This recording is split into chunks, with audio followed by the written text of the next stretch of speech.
সময় না দিয়েছে অসীম ভাই। আওয়ামী লীগের ঠিকানা এই বাংলায় হবে না, এই বাংলায় হবে না। আওয়ামী লীগের ঠিকানা, আওয়ামী লীগের ঠিকানা এই বাংলায় হবে না। আমাদের ধানমন্ডি যাতে সুস্থ, স্বাভাবিক, সুশৃঙ্খল ভাবে থাকতে পারে।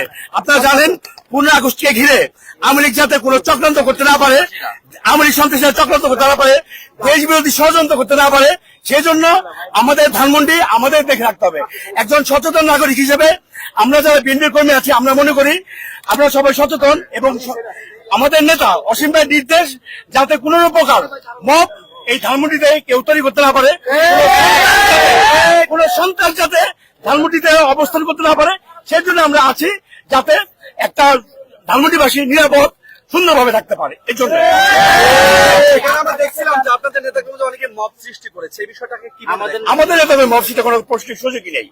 কারণ আমরা জানি, আপনারা ইতিপূর্বে দেখেছেন একটি ফ্যাসিস্ট গভর্নমেন্ট কিভাবে পুরো বাংলাদেশকে বিতর্কিত করে তুলেছিল।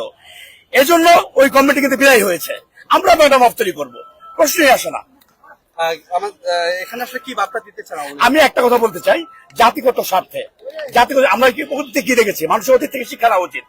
জাতিগত স্বার্থে সুন্দর একটা ভবিষ্যতের জন্য, সুন্দর একটা দেশের জন্য আমাদের সবার এক থাকা উচিত। আমরা সেই উদ্দেশ্য নিয়ে কাজ করছি যাতে দেশে একটি সুন্দর গণতান্ত্রিক পরিবেশে এক সুন্দর ইলেকশন হতে পারে। সেই জন্য আমরা সবাই মিলে জাতিগত স্বার্থে সবাইকে এক থাকতে হবে।